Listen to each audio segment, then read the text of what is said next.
I always believe that there's no shortcut. So this is a time when you should have actually gear up for the quick revisions, and then you get success, all the success that you deserve for your exams.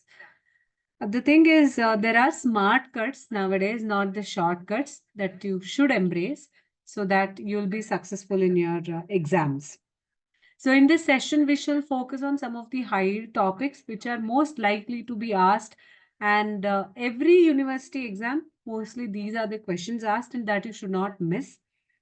And also the quick tips where you can have a very concise and a very focused answer and not beat around the bush. And lastly, I always say my students, you write less, but in pathology, it's a colorful world. You have to write more of images and flowcharts so that you impress the evaluator and give your concept in a very nice way. So these are the three agendas for today's pathology revision in one go.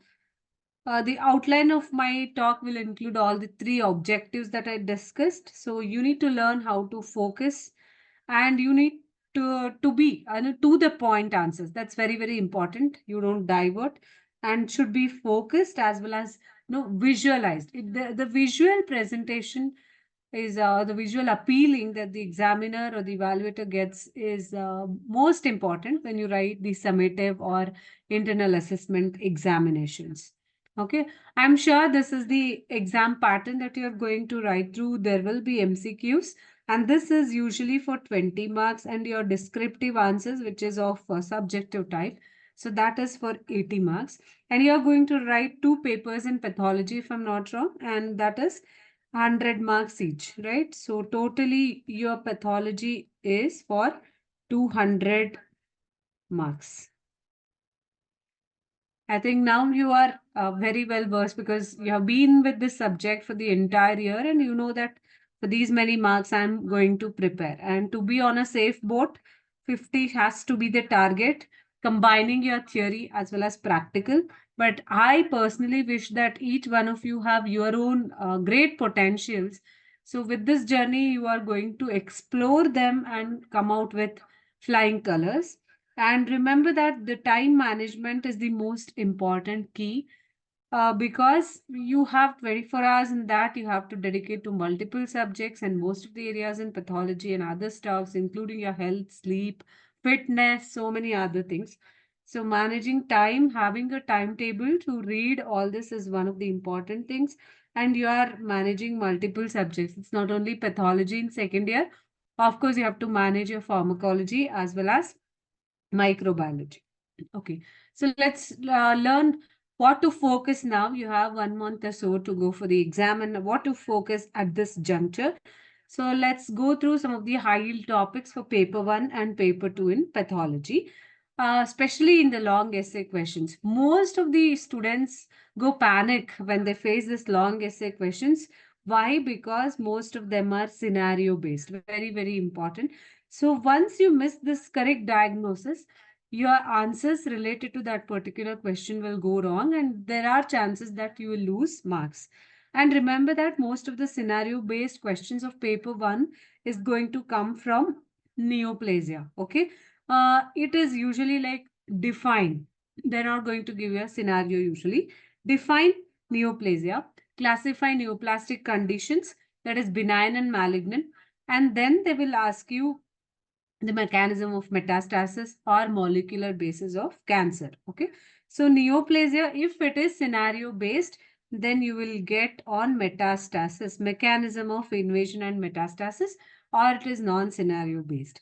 Hemodynamics, never ignore the topic septic shock. Okay, this is again a scenario based question where you can expect that a quack the patient is going for a quack and then would undergo septic abortion and then end up with septic shock, or a patient with infection, bacterial infection with signs of septic shock, okay, in the form of hypotension, then raised C-reactive protein, neutrophilic leukocytosis, culture showing some gram-negative or gram-positive organism where you have to think of septic shock. CVS usually comes in the second paper where you have myocardial infarction, very, very important, a radiating pain, the left, when it, left shoulder and left hand pain. It is very, very typical retrosternal pain. So this is important that you don't miss myocardial infarction as a diagnosis, then answer the questions related to it. Usually timelines, the gross and microscopic features, the gross and the microscopic features. The timelines of MI is what is asked regularly. So you should not miss those questions. Then either iron deficiency, that is nutritional anemias, mostly iron deficiency anemia. Hemolytic anemia in the form of thalassemia or sickle cell anemia is mostly asked as a scenario based question. Okay, so I'll give you examples as and when we discuss about each systems today, so that you are very much aware of what questions to expect and how to deal with them. So we'll start from the descriptive answers also. In descriptive, this is long essay where you have to answer for 10 marks, and that's usually split like 1 plus 2 plus 7, okay, for each component. So there is, nowadays it's very tough or hard to lose marks. It is easy to get marks provided you focus on which area and never miss repeatedly asked questions that I have covered many a times in this app through my lectures, and also it is there in the form of notes, and today also I'll be repeating the same thing so that you don't miss on these things. Okay. Now in inflammation, what you can expect as descriptive and most frequently asked is cellular events in inflammation. Cellular events in inflammation. Amyloidosis, again, never miss a topic. This is for 5 marks or for 10 marks. When they ask you for 10 marks, it is usually in the form of definition. Then you have to classify and methods to demonstrate amyloid.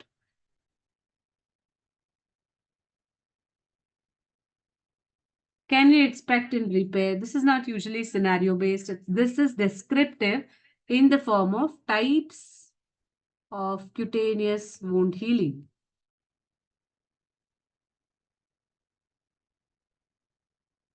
Then in CVS, you can expect rheumatic heart disease. Hematology, mostly it is all types of anemias, be it be iron deficiency, macrocytic, hemolytic anemias, then to some extent on leukemias is what you can expect as important questions. Okay, so don't miss on these topics before you go for the exam.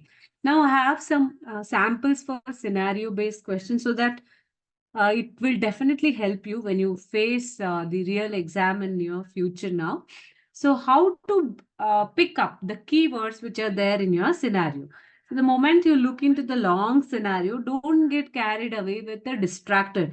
Like they have given a lot of things, maybe brought to hospital.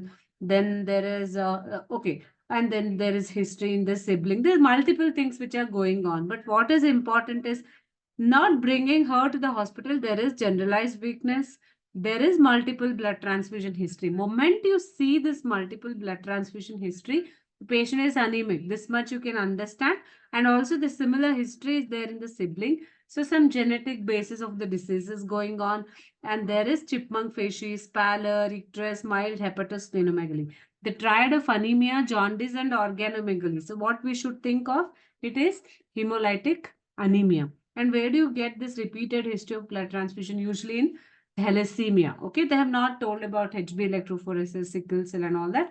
So until and unless they talk about this painful crisis, vascular crisis, a plastic crisis, that is how usually sickle cell patients manifest with. But here it is mainly the repeated blood transfusion. Those are the patients who are susceptible for iron overload. So moment you look into this, now the question is it sufficient to answer it as hemolytic anemia, or should we answer it as thalassemia?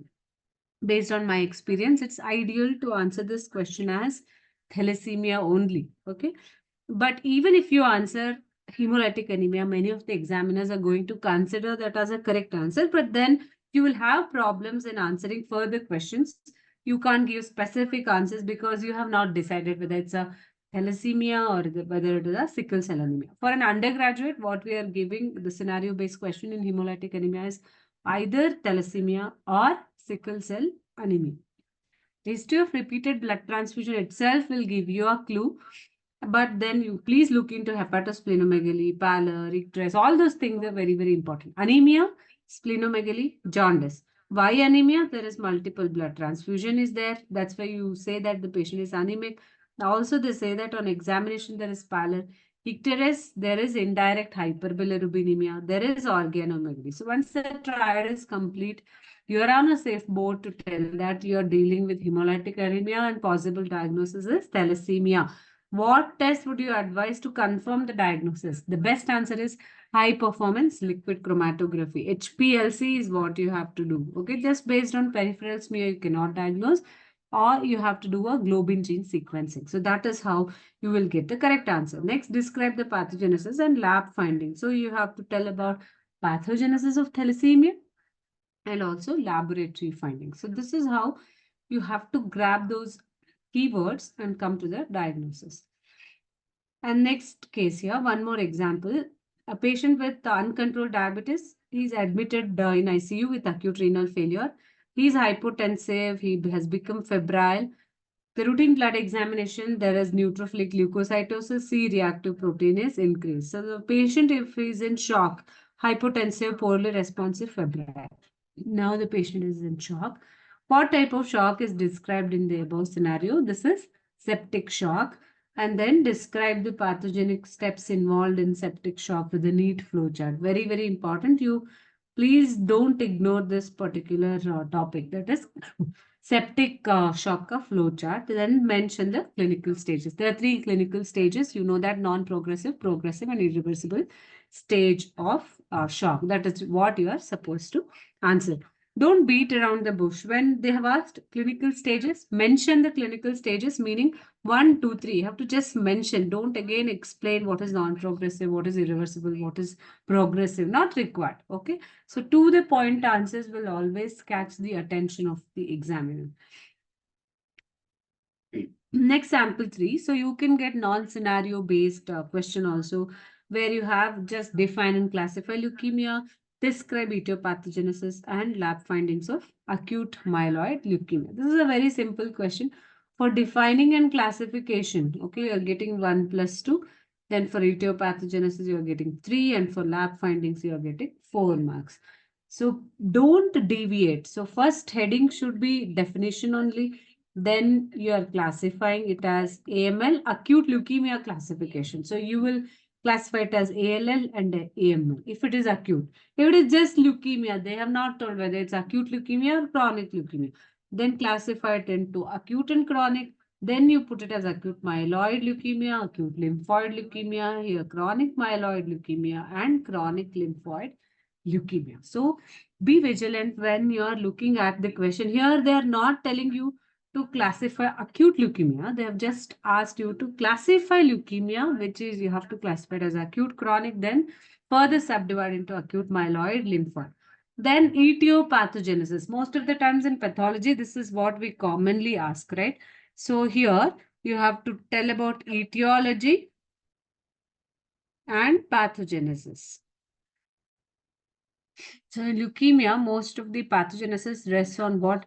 The genetics, okay? The gene changes and exposure to radiation and certain chemical carcinogens. These are the 3 things that you are going to address, okay? Especially translocation 1517, which talks about acute promyelocytic leukemia is one thing you have to highlight. If it is CML, what will you do? You have to talk about Philadelphia chromosome. Very, very important, right? Translocation 922 is what you cannot skip there. So please don't ignore these highlights, which are very, very important. So even if you don't write other things, and for AML, you are writing translocation 1517, describing APML, telling phagot cells, telling about OR rods, that's where you are getting the maximum marks. The sample 4 again. So here it says define neoplasia and discuss the difference between benign and malignant tumors. Enumerate 6 tumor markers with associated malignancy. So this is a very simple question. Define neoplasia. What should be there in the definition of neoplasia? Because many of you are not program learners. You need not by heart it correctly as it is, which is given in Robbins or Hirschman or any other app, any other notes. But The thing is, you should understand the concept of neoplasia. The thing where the word that you have to use is uncontrolled abnormal proliferation, which is not in sync, okay, not coordinated with the adjacent tissue, and this is not under the control of any inhibitory or regulatory signals, is what you have to write, and it forms an abnormal mass of tissue. This abnormal mass of tissue that completes the definition of your neoplasia. Okay, that can be benign or malignant. And then whenever you are writing the differences, I always tell the students, see, the differences can be written in two ways. And I'll give you a demo, right? I have to write benign here and malignant. What the students mostly do is nuclear pleomorphism absent, nuclear pleomorphism present, metastasis absent, metastasis present, good prognosis, then poor prognosis. So as an evaluator, what happens when you see such differences? These are not good discriminative indexes. Such kind of answers will not fetch you more marks. Then how to write the differences? The parameters on which you are differentiating. So whenever you are writing the differences, please ensure that you write the parameters. Then there is a benign tumor. Then there is malignant tumor.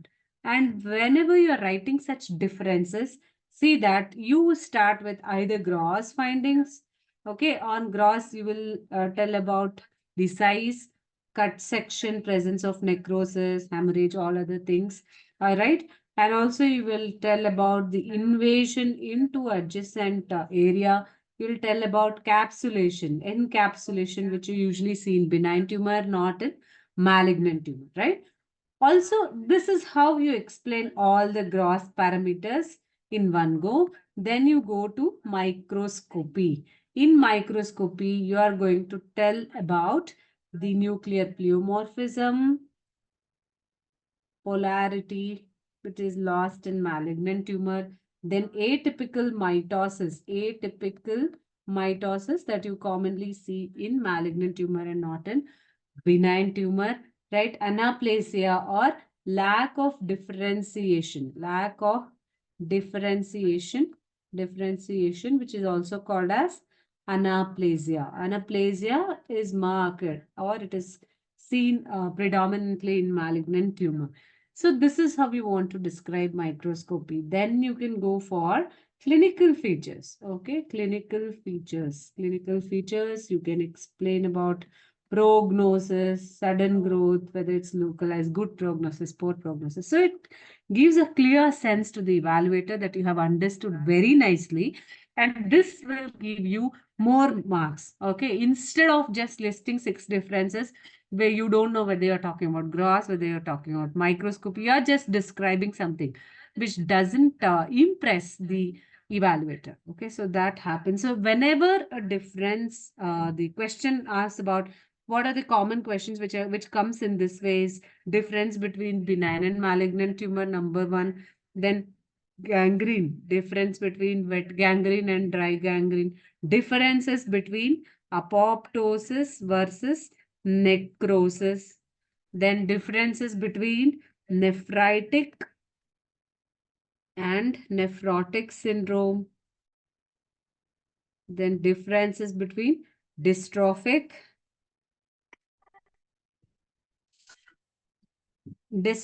and metastatic calcification. Okay.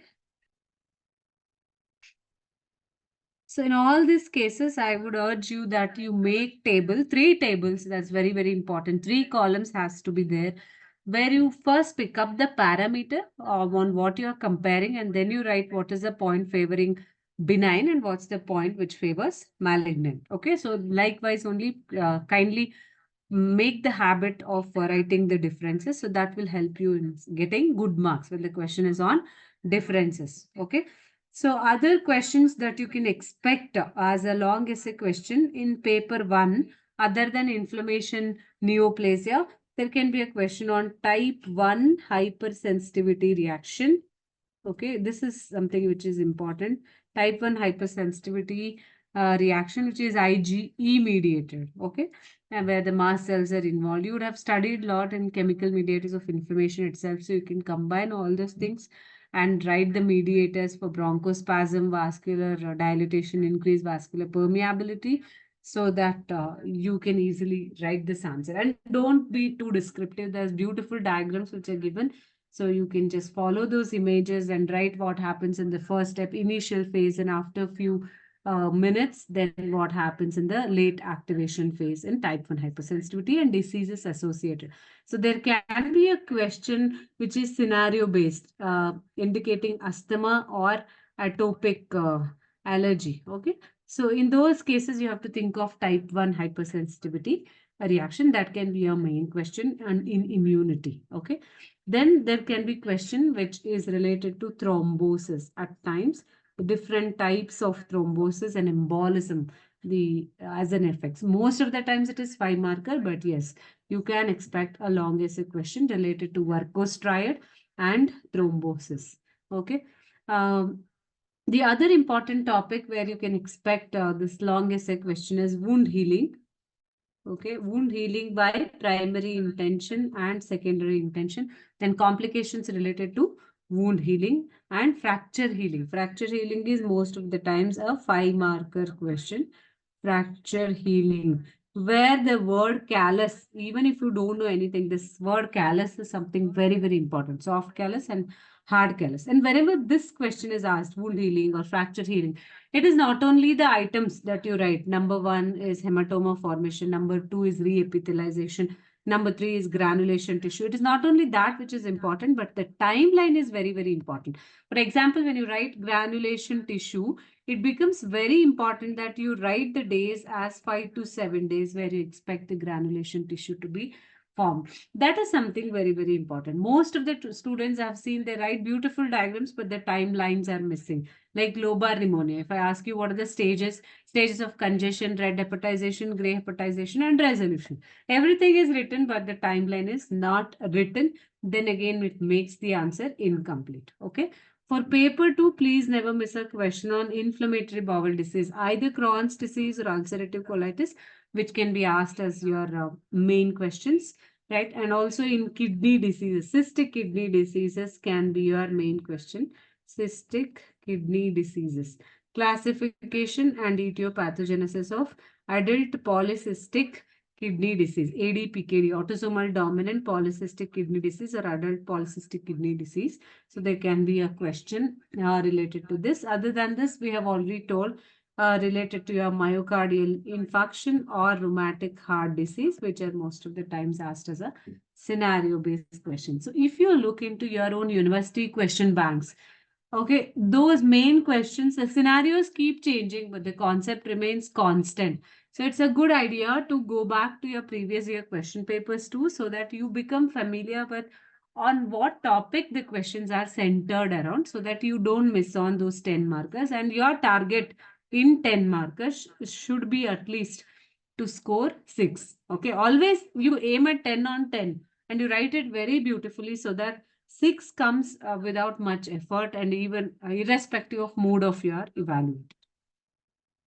So how to approach a typical long essay question is, first you need to dissect the history which is given to you, identify those keywords. So detect those keywords, then diagnose what has been asked, then dictate. You need to dictate and you need to direct yourself and how you are going to structure. So always give a pause when you read the question. Do not directly jump on to go on writing the answers. Always give a pause, give a structure to it. So before you draw something, you'll always think, right, how a face should be drawn, how legs should be drawn. So please give a pause and then you can jump on to drawing. So you have to dictate, give a shape to your answer and never try to dilute. Even if it is not 4 pages, they expect that main question is usually of 4 pages, right, to get 10 marks. This was the concept. This is a good old concept when we were giving exam, but nowadays it's not like that. If even we as examiner, we give very good marks when the flowcharts are used, when images are drawn, and when the point, the handwriting is neat and it is very appealing, then you don't think of any other thing. We never count on pages. Okay, we always count on the quality of the answer and the focused answer, and which is not diluted. It's very concentrated and a clear information is given. Always target for 10, but when you target for 10, and even if you write everything so beautifully in descriptive answer, highest most of the times what we can expect is 8, and you should not go below 6. Don't go below 6 so that you end up on having a safe boat itself. Okay. So that's about your long essay questions. Next is short essay questions. Most of them are descriptive in nature. So if we have 9 questions there, only 4 questions most of the times are going to be a scenario based question. Scenario based question. In that, usually one will be on autoimmunity. Okay. Autoimmunity, where the question tries to cover a topic related to SLE. Most of the times, this is what is asked. There can be other questions related to your gangrene. Okay. Differences between wet gangrene and dry gangrene. This is what is usually asked, or 10 differences between ulcerative colitis and Crohn's disease. So any difference, never forget to write the parameter that you are comparing. That will give you more marks than simply writing or enlisting the differences. Difference between nephritic, nephrotic. And in paper 2, the most important scenario-based 5 marker is the nephritic syndrome, where they say that the child recovers from sore throat and now presents with cola-colored urine. Cola-colored urine. Moment you see this history, you should be sure that you are dealing with post-infectious glomerulonephritis. So they might indirectly give you electron microscopy is done and lumpy, bumpy, hump-like deposits. Subepithelial hump-like deposits are characteristic of this particular condition, and that's when you diagnose post-infectious glomerulonephritis. Okay, so this is again frequently asked in your exam, and you should not miss on this. And also the question on urinary calculi. When the question comes as urinary calculi, do not try to mix the gallstones with urinary calculi. These are entirely different. Okay. So whenever the question comes on gallstones, you will try to classify it as pigmented stones. Okay. You will write it as cholesterol stones, and then you write it as mixed stones. And same thing does not hold good for urinary calculi. This is very important, where we have urate stones, we have cystine stones, we have calcium oxalate stones, right? And also we have magnesium ammonium phosphate stones, or struvite stones. So this is what you are going to write here, and not this. So be clear when you are preparing for it. What is the question? Is it urinary calculi or it is gallstones that the question is addressing? Then think calmly. Then you jump into writing the answers. Otherwise, I've seen most of the students going wrong with these kind of questions. Okay, the question is urinary calculi, and student comfortably writes on gallstones to lose all 5 marks. How much you'll get here? 5 marks. Okay, even if you answer everything nicely, beautifully. Now the stone question has come. Can you draw it a neat diagram of a stone and show? Yes, it is a struvite stone, staghorn calculi. So where do you find it? In the renal pelvis. So you can always comfortably draw the stone and pelvis and show that this is how it looks.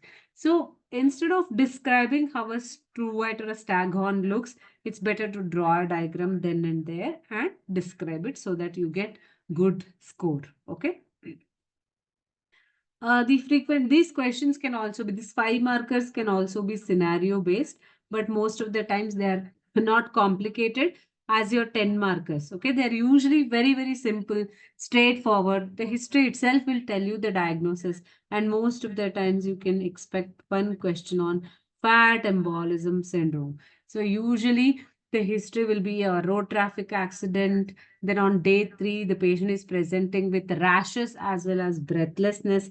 The post-mortem examination reveals the thrombus or the emboli, which is there in the pulmonary vessels, and they'll ask you the special stains related to fat and such question. So fat embolism, or sometimes it can be a question on amniotic fluid embolism. Okay, so these are common scenario based questions. And then multiple myeloma and Hodgkin lymphoma in hematology can be a 5-marker scenario based question.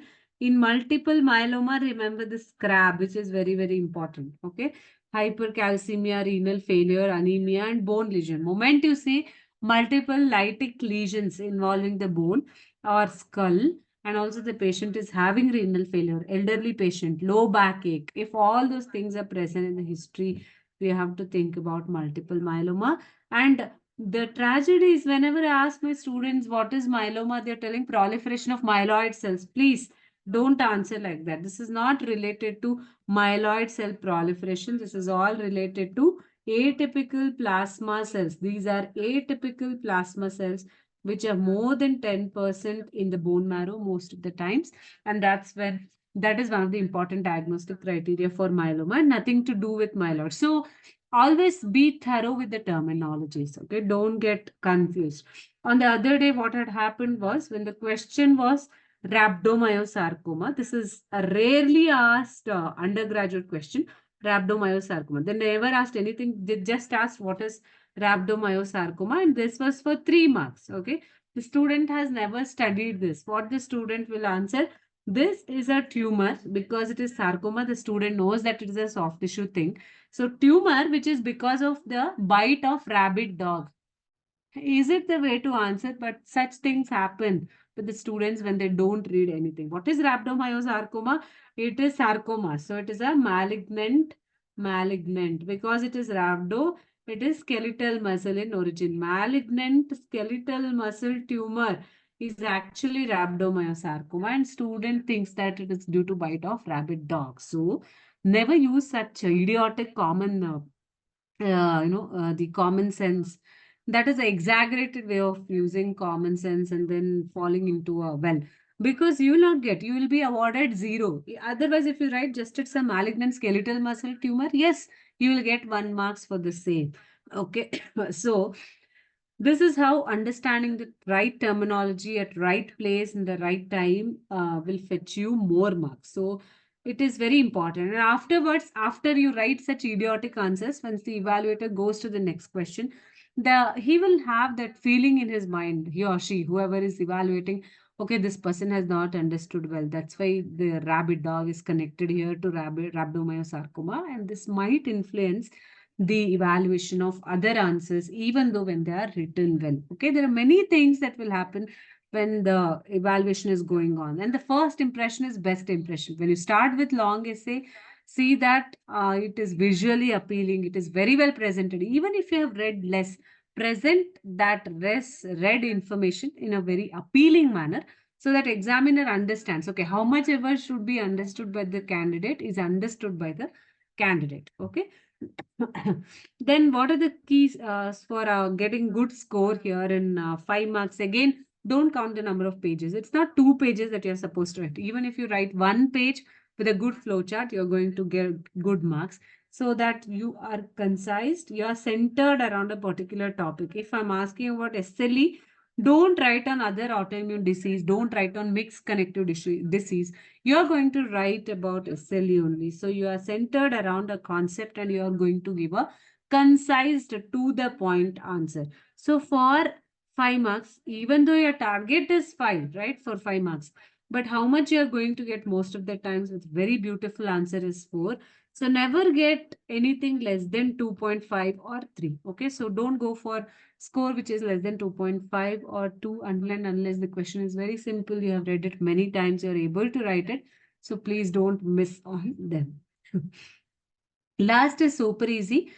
That is short answer questions. So again, there are a lot of questions which can come from not from high yield areas. Usually the one which you have expected in the long essay area, that is long essay or short essay question, is not going to come again as a short answer question. There is a trick here that the concepts from genetics, okay, mostly the non-classic pattern of inheritance, your genomic imprinting, and Gaucher's disease, okay, Gaucher's, Niemann-Pick's, all storage diseases, and your Marfan syndrome, Ehlers-Danlos syndrome, all those can be a question which are related to your 3 marks, whereas 5 marks are usually Down syndrome, Turner syndrome, Klinefelter syndrome, and mostly they are scenario based. Okay, web neck, short stature, XO, then yes, you're thinking of Turner syndrome.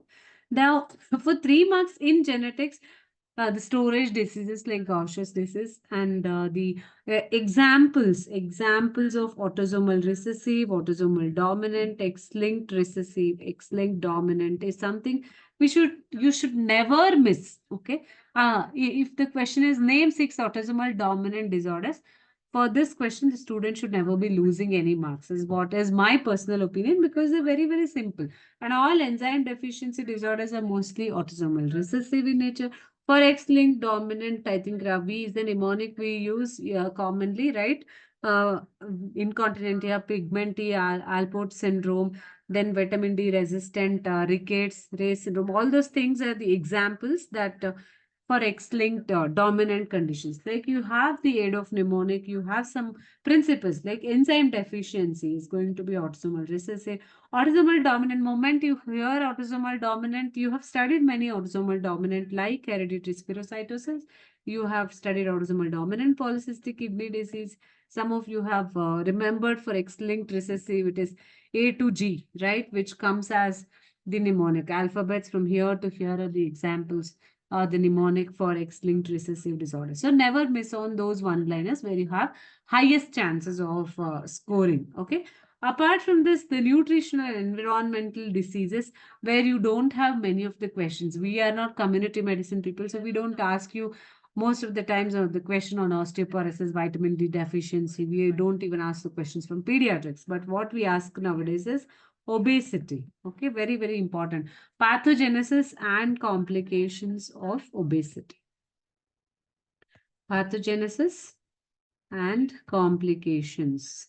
This is what is usually asked in obesity. So you can anticipate a 3 marker on the hormones. What are those hormones? Leptin, adiponectin, which regulates the fat content in the body. So there can be some question related to this. So I'm just giving you an example. How much importance should be given to this topic? Is it same as that of neoplasia? Definitely no. You can have a small notes on this particular topic. Keep it handy if you have already read from somewhere, so that for your exam, you are not dedicating most of the time for this particular topic, because it is going to be asked for 3 marks. And even if you write a little specific information, you are getting 1 marks. So there is no much scope to lose the marks here, right? And also gain is also not going to be very great when you compare to 5 markers and 10 markers. So a little information related to this topic will definitely yield more marks. Similarly, for tuberculosis, you are studying tuberculosis left and right in every system and also in almost every branch. So you know most of it. For pathology, what you need to remember is granulomatous inflammation, right? Granulomatous inflammation. Inflammation and definition of granuloma. What is definition of granuloma? Collection of epithelioid histiocytes with or without giant cells, with or without necrosis, with or without rimming by the mature lymphocytes, with or without rimming by the fibroblasts. So if you know this, you are going to definitely answer some aspects related to tuberculosis. The differences between lepromatous and tuberculoid leprosy, questions on infections, all those can come as 3 marker questions. And usually you don't expect a scenario based question in 3 marks. Okay, 3 marks is going to be straightforward and non scenario based question most of the times. Okay. Next is the student gets confused with the granulomas and granulation tissue. Most of the times, this is again a 3 marker question. So I told you what is granuloma. It's a collection of activated macrophages, which we call as epithelioid histiocytes. Epithelioid histiocytes. The collection of these things should be there for granuloma.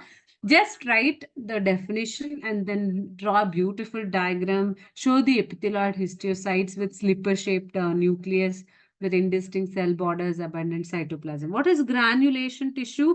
Granulation tissue is entirely different.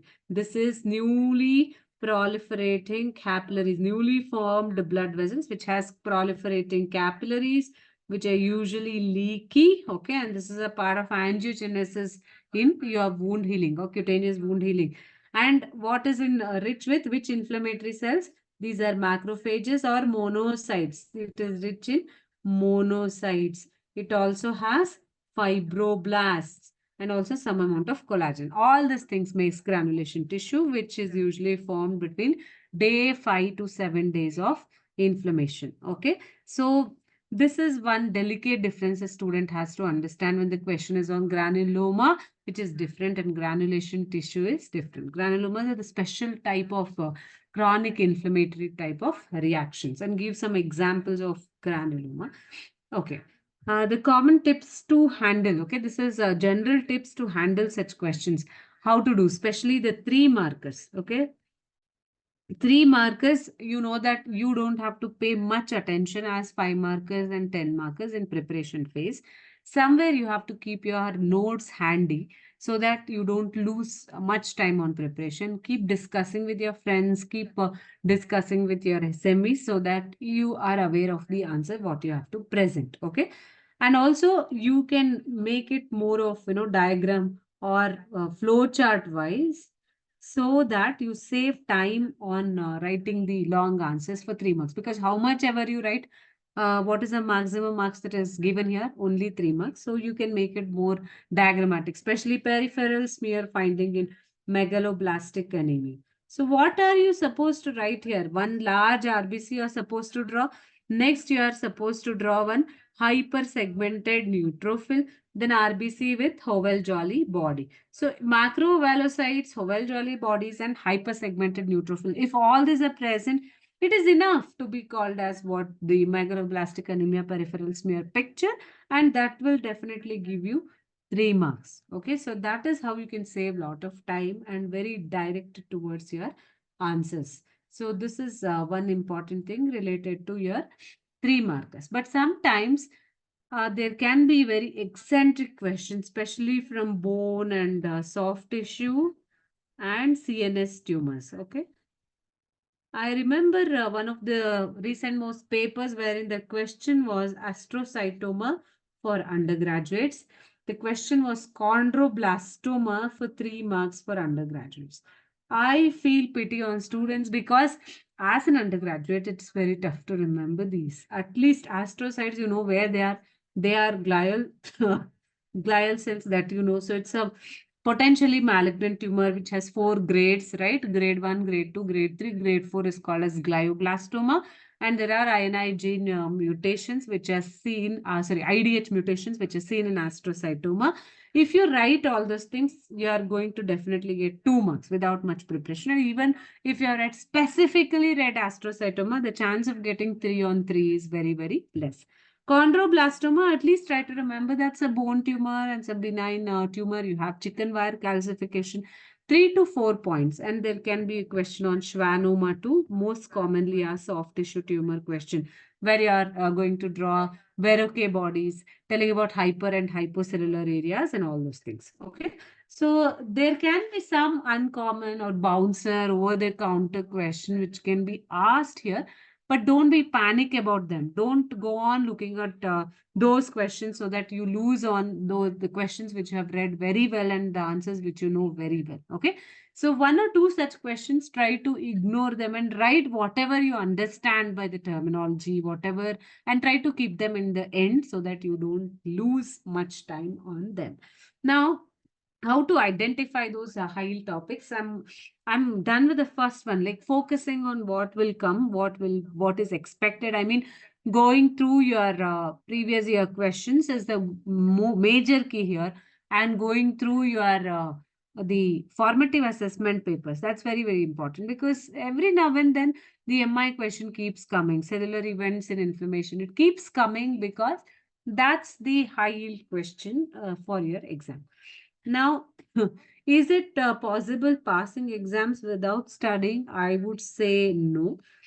Though passing is a difficult thing nowadays, but without studying will be a difficult, definitely it's going to be difficult. There's no alternative for studying. But how we can study? Is it a hard work? Is it a smart work? It's all in our hands to decide.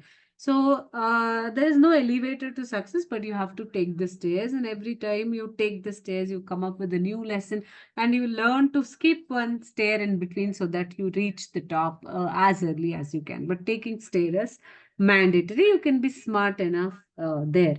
Okay. And it's ultimately not about just giving the exam and passing through. Ultimately, it's all about a dream of becoming a good doctor where you have to handle everything solo. Okay, you don't have people around there, and you have to completely trust on your knowledge and your clinical acumen and all those things when you are looking at a patient.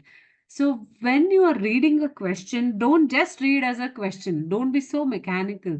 Apply it in your patient. Remember those patients with the same disease. For example, if I ask you a question on Hodgkin lymphoma, recently I saw a question. This is a very good question that I saw. Please listen to me. The question was a 8-year-old child who presented with right rubbery cervical lymph node enlargement. Okay, FNAC showed neoplastic. The question said neoplastic giant cells along with reactive lymphoid cells. Okay. So the key was only neoplastic giant cells. What are those neoplastic giant cells? They're nothing but your RS cells or Reed-Sternberg cells. And the question was, how do you differentiate this from the non-Hodgkin lymphoma? Okay. That was also asked in an indirect way so that you actually do not know whether you're dealing with lymphoma or no. Okay. So such questions do come. Even if you have read about Hodgkin lymphoma, the way it is asked, because the question says neoplastic giant cells. Okay, you have never understood a Reed-Sternberg cell as neoplastic giant cell. If this is your concept, then you fail in answering such an easy question on Hodgkin lymphoma. So Hodgkin lymphoma is asked every year in a different way. I will just ask, write the different types of Hodgkin lymphoma, write the different types of Reed-Sternberg cells seen in different types of Hodgkin lymphoma, compare and contrast between multiple mixed cellularity and nodular sclerosis. Like this, I can ask you, right? But if it comes a scenario based and somebody is twisting the question, when they say Indian rubbery or the rubbery lymph node, you are thinking of Hodgkin lymphoma. The question says caseous necrosis. Caseous necrosis. Sometimes they need not say it as caseous necrosis. They will say that cheesy white amorphous necrosis. Then you're dealing with what? Tuberculosis. So you should be very careful when you read the scenario based question and also the high yield topics. I will say that the topics will remain most of the time same. Topics remain same, but the way they are asked in the exam, okay, they keep changing. And you should be the plasticity or the moldability or the flexibility in you should be so much that even when the patient comes with the different scenarios, you should be able to identify one disease like Hodgkin lymphoma, be it via biopsy, which showed neoplastic giant cells, or the patient coming with type B symptoms in the form of weight loss, okay, fever, night sweats, all those. If the things are happening in a patient, it has to be Hodgkin lymphoma, which can present in many different ways. So the thing is, the take home is the high yield topics for all your exams remains more or less the same. And if you read the same questions again, the chances of getting 60 marks, okay, out of 100 is going to be very, very high. Okay. So only thing is the way they are asked might change at times and you need to be prepared for the same.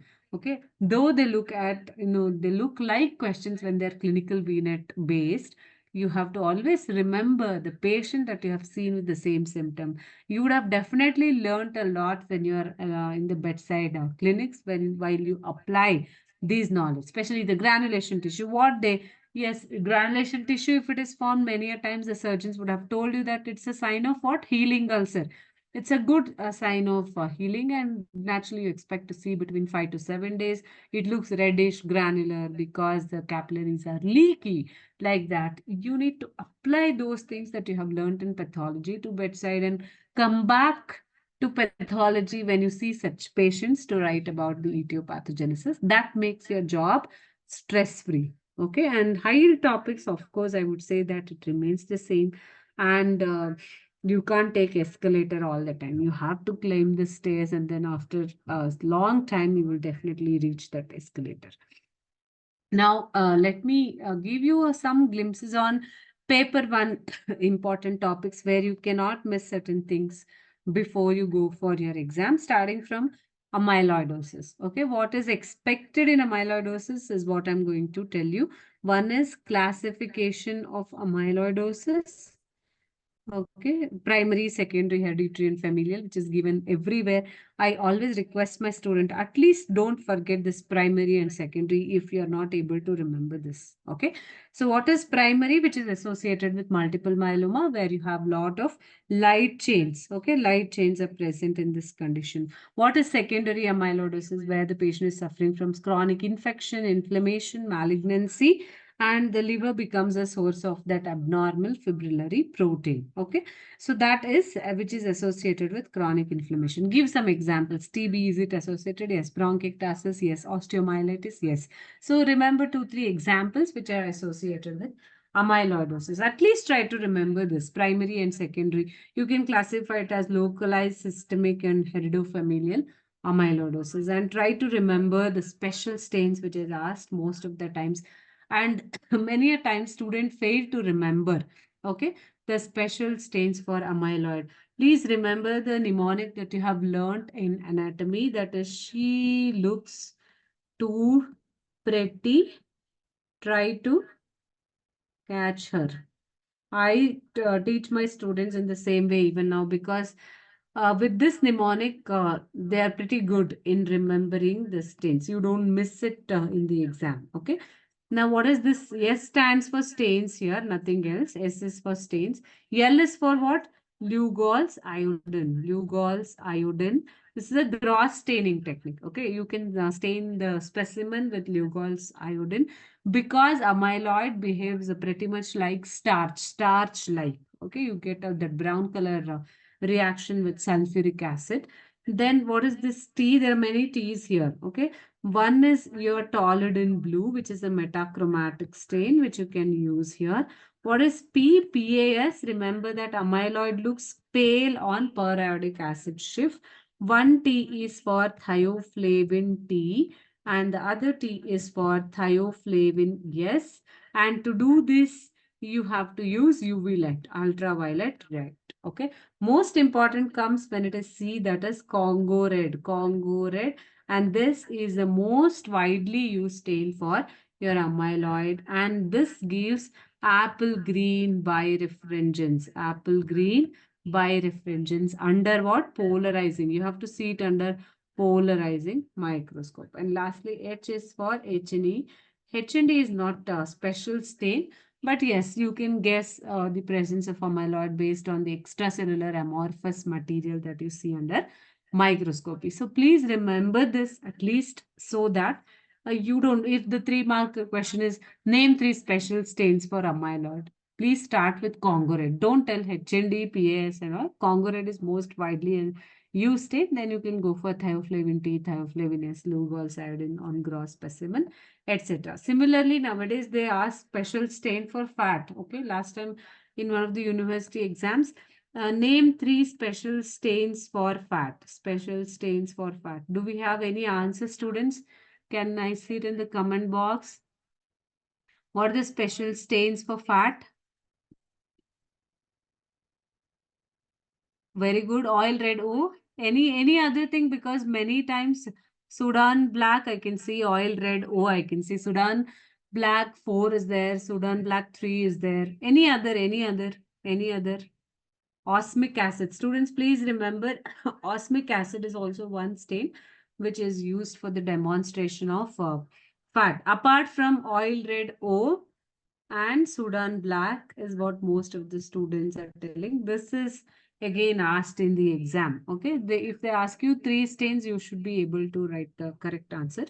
So fat can also be demonstrated easily in electron microscopy. For oil red O, can you use a paraffin fixed specimen? No, you have to use a frozen section only. Very, very important. Oil red O has to be used in unfixed specimen, which is called as the frozen section tissues only. So likewise, special stain MCQs are more common than your 3 markers or 5 markers. For example, iron, what is a special stain used? Students, iron or hemosiderin. If this comes, then what is a special stain used? You have 20 marks MCQ also, no? So what is the answer here? Very good. Pearls, not Purdis. Somebody is writing Purdis. It is not Purdis. Pearls, Prussian blue. Remember the entire name. So Pearls Prussian blue is the correct answer. Now the question is melanin. What is the special stain? Melanin.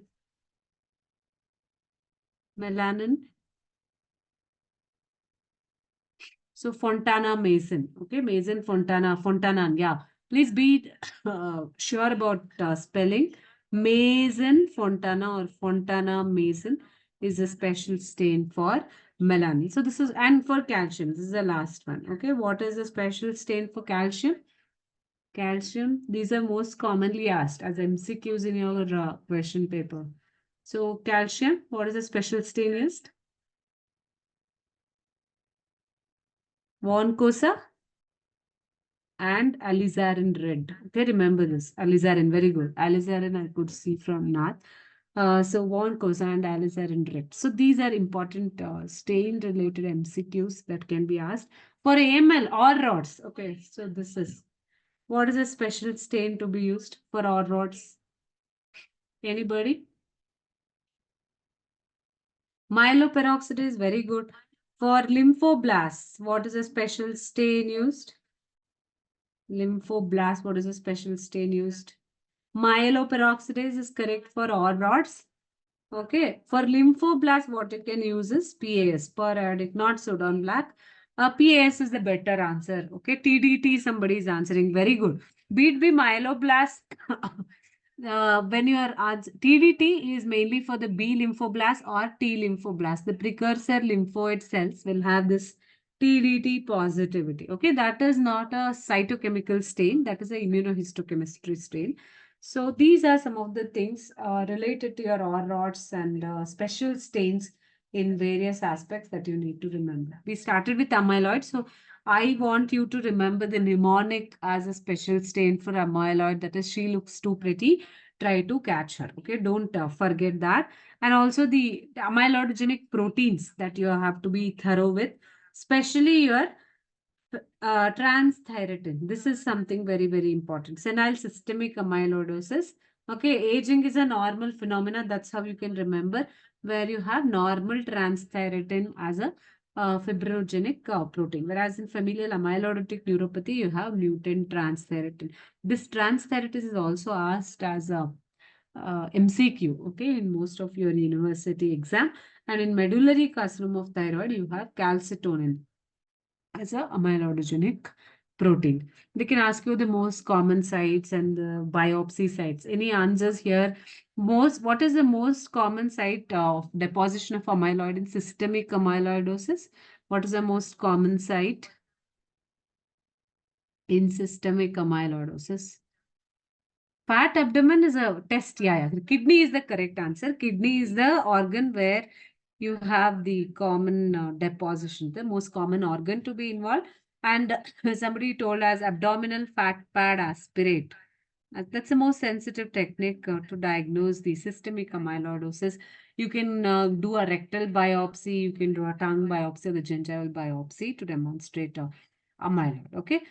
You can be asked all these questions and how you can detect the presence of those branching fibrils of indefinite length, which are about 7 to 10 nanometer in diameter. What is the technique? That is electron microscopy. Okay. So electron microscopy gives you tells you about the character of this fibrils. How do you diagnose beta pleated sheet? This is also asked. Beta pleated sheet configuration is diagnosed with what? X-ray crystallography. You have to do a X-ray crystallography to diagnose this beta pleated sheet configuration. So these are some of the questions which are asked. Okay.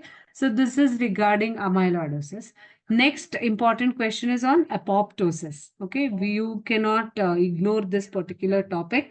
One is the mechanism of intrinsic pathway, mechanism of extrinsic pathway, the morphologic changes in apoptosis, lab diagnosis of apoptosis. All this can be asked as your the exam question, especially the 5 markers. Okay, and here there are a lot of numbers which keep coming when you write intrinsic, extrinsic, all that.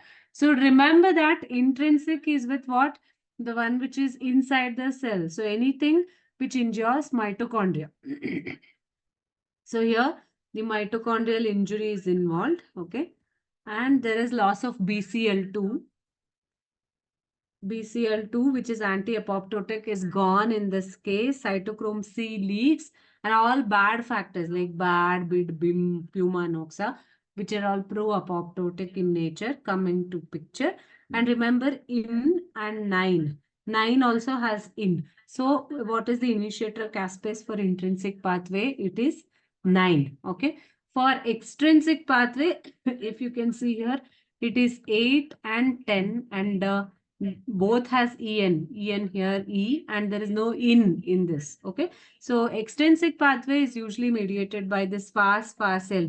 That death domain related molecule is activated here, and there is activation of that cytotoxic T cells. What are executioner caspases? So in the executioner caspases, it is mainly 3 and 6, okay, which act as executioner caspases. Initiator is 9 for intrinsic pathway, 8 and 10 for extrinsic pathway. 3 and 6 are executioner caspases. And remember the important causes, okay? Apoptosis can be both physiologic as well as pathologic in nature, whereas necrosis is always pathologic in nature. And there can be question which is very frequently asked on different types of necrosis, define necrosis. And never go confused. People write different type of necrosis. Start with coagulative necrosis. The most common cause is ischemia. Then go for caseous necrosis, liquefactive necrosis, fat necrosis. Many students do remember fibrinoid necrosis. The example is vasculitis. Okay. Vasculitis. Whenever there's an immune complex deposition or a blood vessel wall injury, that is an example of your fibrinoid necrosis. Next, there can be question on cellular adaptations, where especially when you write metaplasia, remember that this is reversible in nature, and this can involve epithelial cells also and mesenchymal cells also.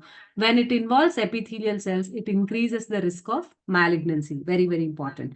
Whenever it involves the mesenchymal cells, be smooth muscle, fat cells, and all that, it does not increase the risk of malignancy. This is something very, very important. And hypertrophy, you can always take the help of such diagrams and explain instead of telling, just tell these are normal cells. What has happened to these cells? They're increased in size because they can't increase in number. They are non-dividable cells. Whereas hyperplasia, they are increasing in the number. Okay, give some examples. Atrophy, there is decrease in the size of the cell, the decrease in the number of cell. Okay, so there is decrease in the size of the organ. So instead of giving the definition, you can use such a visual depiction for writing some of the answers, which is again will save a lot of time, and it is more appealing for an evaluator. Okay. Then the differences between the dystrophic calcification and metastatic calcification. This is something disturbed. How disturbed? Dead and degenerated. Always remember, dead and degenerated. So even calcium levels are not going to be high in these cases. So it is normal. You can give examples of dead parasite, atheromatous plaque, caseous necrosis in TB, etc. Whereas for metastatic calcification, remember that the calcium levels are always increased. Most important in this. And acid losing tissues. Which are those acid losing tissues? Kidney loses the acid. Then the stomach loses the acid. Systemic arteries, pulmonary veins, all those are the tissues which are losing acid. So you can remember those areas. Okay. The common set. This is again most commonly asked. And the question can be on what? Samoma bodies. Students, what are Samoma bodies? Is it dystrophic type or metastatic type? Samoma bodies. Samoma bodies. Concentric lamellated calcium. This is very good. This is an example of dystrophic calcification. Remember this. And if the question is asked for 3 marks, what are the causes for Samoma bodies? Please remember your community medicine. PSM as the mnemonic. Okay. So what is P? For papillary thyroid carcinoma. Okay. Yes, for serous cystadenocarcinoma or serous adenocarcinoma of ovary, and M for meningioma. Of course, there are many other tumors which can cause the Samoma bodies. At least remember PSM as the mnemonic and write 3 different tumors where you commonly see your Samoma bodies. This question, they may not ask you for 5 marks, but 3 marks or as a part of your exam viva. Yes, difference between acute inflammation and chronic inflammation. I urge you to remember at least cells, that is neutrophils, acute inflammation, macrophage and lymphocytes, chronic inflammation. End result of chronic inflammation, very important, fibrosis, very, very important. Tissue injury and fibrosis, which is severe and progressive in chronic inflammation, and it is usually not seen in case of acute inflammation. Okay, and granulation tissue, which is commonly present in chronic inflammation, all those things uh, which are important. And one more thing is the differences between exudate and transudate, very favorite 3 marks question. Okay, so transudate, just remember it has all quality of plasma. Okay, no much of inflammation. Exudate has everything in addition to cells, proteins, everything is there. And also the cellular components like neutrophils, lymphocytes, everything is going to be high. So as I told you while writing the difference, please write the parameters like this. So that makes the evaluator, feel good about the answer, and you will get more marks. Okay. Then steps in cellular events in inflammation. This is asked every time in inflammation, starting from margination, rolling, adhesion. Always draw a simple diagram. Okay, you have to draw a blood vessel, something like this, and you have to draw endothelial cells. Okay, then you have to draw a neutrophil because that is the most important cell which is involved. Okay, you have to show that it rolls. Okay, first is your rolling. Altered blood flow lead to margination. Most of them will come to the periphery. They come close to the blood vessel wall, okay, or the endothelium. Then they roll. Rolling happens mainly because of selectins, okay, whereas adhesion, when there is tight adhesion between this and the neutrophil, endothelial cell and the neutrophil, this is mediated by integrins. This is what we will be looking for as an evaluator, whether the student knows which mediator or the adhesion molecule mediates rolling, which mediates adhesion, and which mediate. Now the neutrophil comes out of the blood vessel. So what helps in this process is PCAM, platelet endothelial cell adhesion molecule, or CD31. Moment you write this, you are getting full marks for the same. And then you can write about opsonization, chemotaxis, and phagocytosis. And till the end of phagocytosis, the steps are recognition, engulfment, and killing. The last step is killing. So till that, you're supposed to write when the question is about the cellular events in inflammation. And this is most frequently asked 10 markers, right? So don't miss on this particular question. Rarely there can be 3 markers on chemotaxis and different chemotactic agents, anaphylatoxins like C3A, C5A. Such questions on chemical mediators can also be there, which act as chemokines or help in chemotaxis. And the next is on chemical mediators of inflammation. So everything is important. At least remember this basic classification. So when a question on 10 marker asks you to write about chemical mediators, don't haphazardly start with cytokines, chemokines, complements, like that. Okay, you can't be haphazard. First, give a classification of chemical mediators in the form of whether the mediator is cell derived or it is plasma derived. In the cell derived, whether it is present beforehand or it is newly synthesized from the cells because of inflammation, then you can nicely explain about the arachidonic acid metabolites, which are mainly the prostaglandins, leukotrienes, and talk a bit on your complement coagulation system. That should be enough when it is a 10 marks question.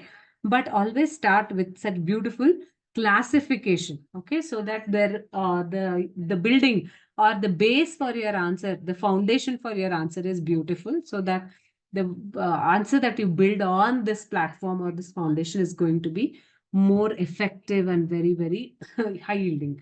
Okay, so these are again different mediators and what are their actions. This is again arachidonic acid metabolites. When the question comes as arachidonic acid metabolites, please don't go panic again. Okay, so you have to write about the different mediators which are derived of this pathway. So you have to talk about your prostaglandins, you have to talk about prostacyclins, lipoxins. Okay. So this is how, don't just write the mediator is formed. You have to always write what is the action of the mediator that is formed out of these reactions. Okay. So this is important. Then the role of macrophage in chronic inflammation, where we talk about M1 and M2 macrophage.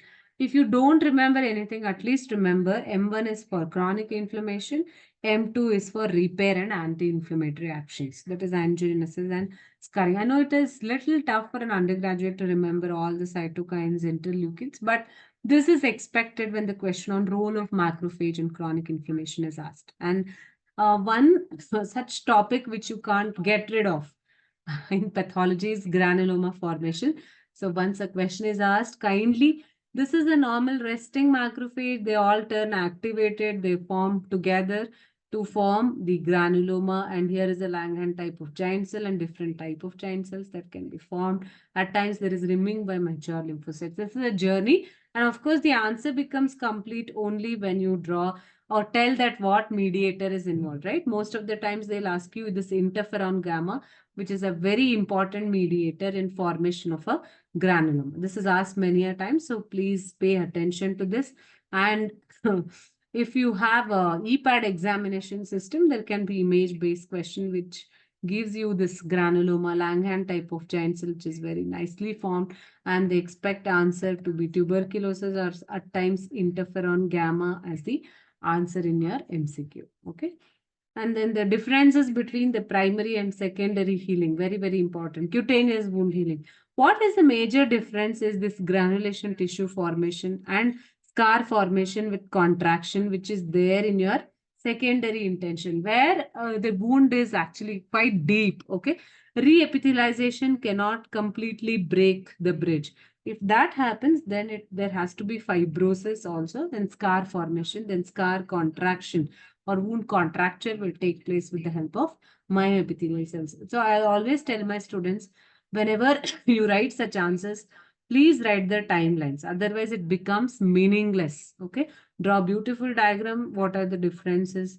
Give the timelines. And here also I've given timeline this way.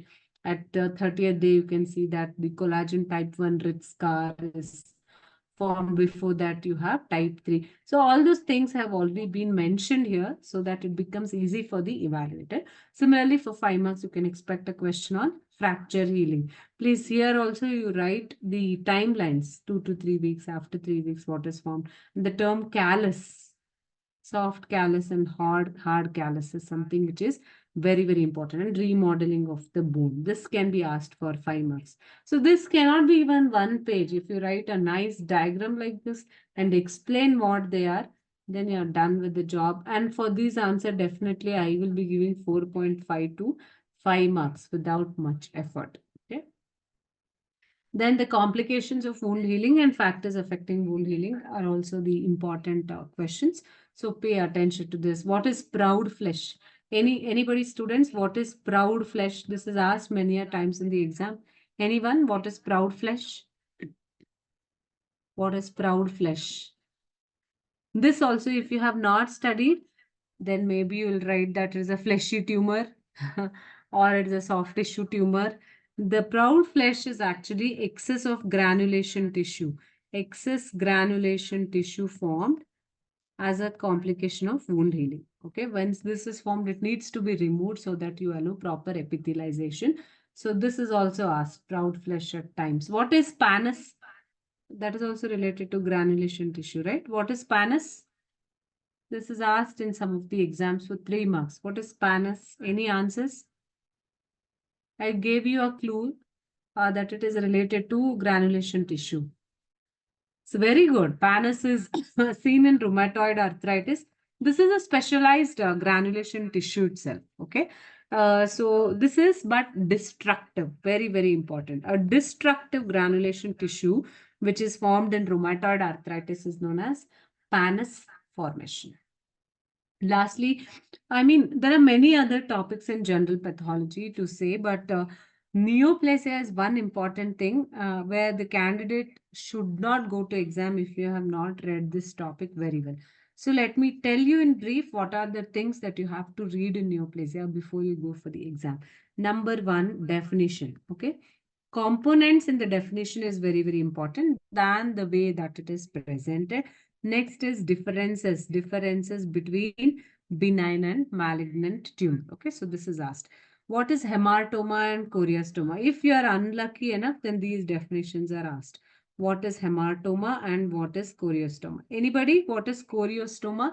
Remember, choriostoma is ectopic rest of a normal tissue. Ectopic rest of normal tissue. Indian citizen in America or any other place becomes choriostoma. Okay, hematoma is abnormal placement of a tissue or a structure which is indigenous to that particular tissue. It supposedly it has to be there in India only, but the way or the place the person is present is abnormal. Then that is hematoma. Okay, so that can be asked in your exam. Then in neoplasia, molecular basis of cancer is very important. Molecular basis of cancer. Then your answer should contain 8 plus 1. I always tell that 9 sutras, okay, like the 9 powers against demon. That is how I describe this molecular basis of cancer. So the number 1 is you have to proliferate continuously, right? So uncontrolled proliferation. Why it happens? Because of self-sufficiency. Self-sufficiency. So how you get self-sufficiency? Because of proto-oncogenes, or write it as oncogenes.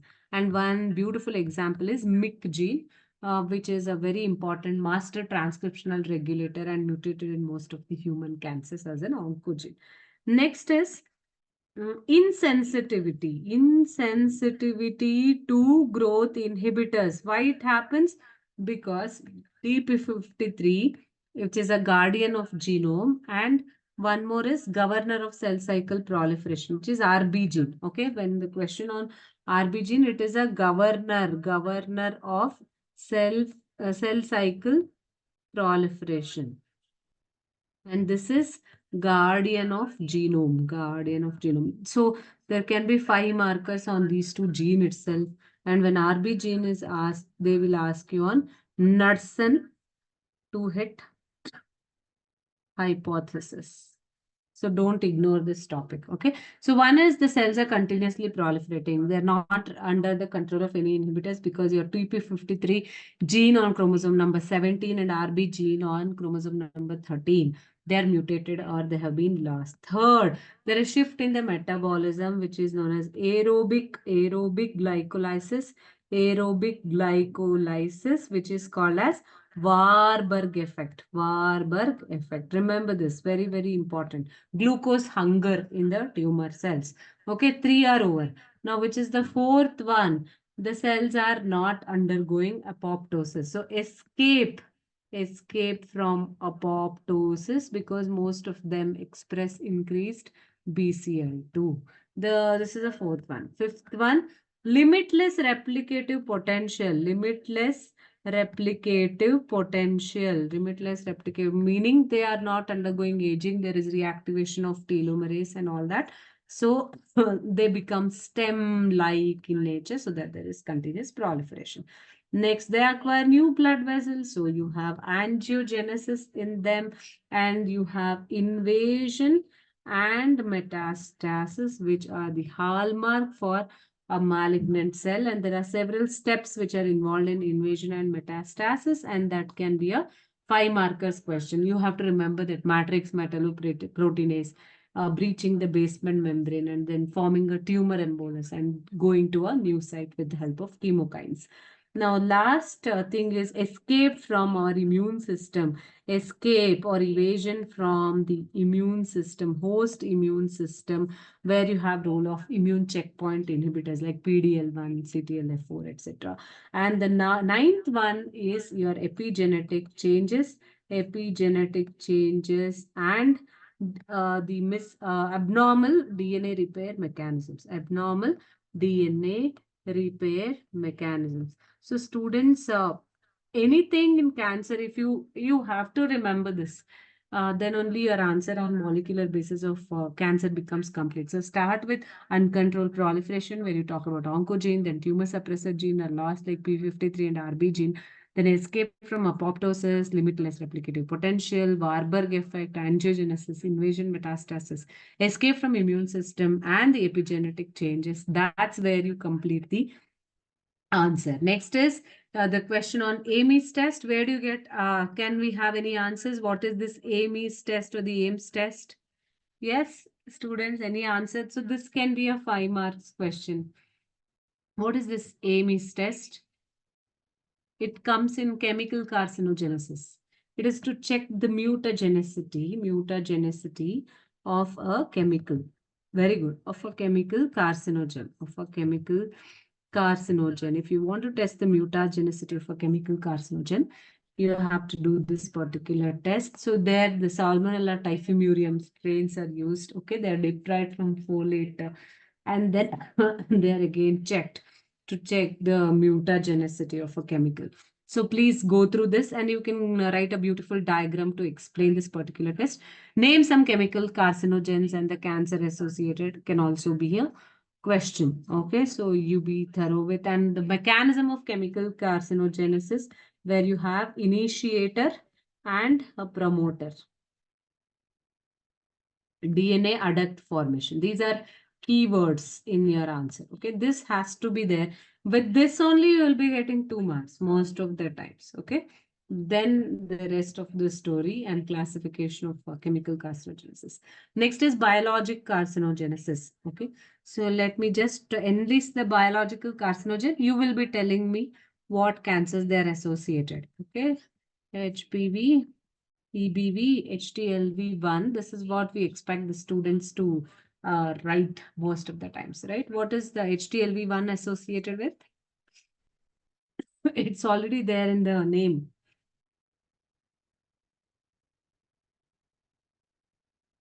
Yes. HTLV is associated with adult, it's an adult leukemia virus, okay? Adult T cell leukemia virus of T cell type. And it has a very long, very good human T cell leukemia virus. So it's a very long latent period, say about 40 years. Okay, HPV is very important, right? Human papilloma virus, high risk type. Which are the high risk type? This should be in your dreams also now. What are those high risk type? Very good, 16, 18. Low risk are 6 and 11. Okay. 16, 18 are the high risk type. And in this also, there's one more key that you need to remember. Okay. When I talk about 16 and 18, remember that 6 is very close to 5. So TP53 is attacked by 16. Okay. Whereas this is actually the E6 and E7 proteins of HPV attack this P53 and RB gene. So how I usually teach my students with respect to E6 in E7 where the student go confused. Okay, E6 and E7. 6 is close to 5. So this attacks TP53. E7 attacks the RB gene. Okay, so both of them are lost in a high-risk HPV virus resulting in carcinoma cervix, carcinoma anal canal, and also the head neck cancer. Which type of cancer is caused by HPV? Is it squamous cell adeno? What type of cancer? Don't go confused. It's always squamous cell carcinoma that we are talking about. Okay. Next about Epstein-Barr virus. Can you name some tumors which are caused by Epstein-Barr virus? Somebody is telling multiple myeloma. No, not multiple myeloma. NPC for sure. Nasopharyngeal carcinoma is a very good answer. Hodgkin lymphoma is a very good answer. Anything else? Which B cell lymphoma? Burkitt lymphoma. Never forget this. Okay, Burkitt lymphoma. Some types of diffuse large B cell lymphoma is associated with EBV. And somebody is telling about infectious mononucleosis, but that's not a cancer, right? That's an infectious disease with the massive splenomegaly. Helicobacter pylori is associated with which cancer, students? That's a bacteria. So whenever a question on biological carcinogenesis is asked, it's a good idea to classify into bacteria, classify them into viruses, okay, and parasites. Very good. Somebody is telling carcinoma stomach. Which type of cancer? It is adenocarcinoma stomach. Any other cancer which is associated with H. pylori, never forget this maltoma. Very important. Okay, even neuroendocrine tumors are associated with H. pylori infection. With HBV and HCV, you'll get hepatocellular carcinoma. So this is how you can classify. And there is going to be usually a 5-marker question on biological carcinogenesis that you should not miss. Okay. Next is your paraneoplastic syndromes. Usually, paraneoplastic syndromes are going to be MCQ based, okay? And most of these are related to your small cell carcinoma of lung, where the patient presents with Cushing syndrome, or squamous cell carcinoma of lung, where the patient has hypercalcemia. And overall, most common paraneoplastic syndrome is hypercalcemia, okay? And there can be question on lab diagnosis of cancer. So when it comes to lab diagnosis, as pathologists, we expect students to write more related to pathology. So cut down your answers related to radiology, saying that CT scan is done, this is done. I mean, the PET scan is done. Yes, that is all done. But for a pathologist, what is important? You do hematologic testing where you have to do a peripheral smear, you have to do a flow cytometry, right? And you can do a bone marrow examination, and for cytology, you do FNAC, right? And you can do what is known as imprint smears. Imprint smears, you can do cytogenetics, right? And then for solid tumors, you can go for histopathologic examination. You can go for frozen section. You can go for immunohistochemistry. If it is blood cells, then you have to go for flow cytometry, right? And molecular techniques like PCR and fluorescent in situ hybridization. This is how we expect students to write the lab diagnosis. And of course, the biomarkers, serum biomarkers, or the tumor markers. This is also very important. Tumor markers, the classification of tumor markers and different tumor markers for different conditions and uses. Please don't write they're just diagnostic. Most importantly, majority of them are prognostic in nature, and they help in getting the tumor recurrence, okay, in assessing the tumor recurrence, in assessing the tumor burden. That is where they help the most. So this was what I was supposed to tell today in a nutshell. That's from amyloid, inflammation, neoplasia. What are the important questions that you expect? Now, the last few slides, I will concentrate on what is must read in which chapter, okay, that you cannot skip in that particular chapter.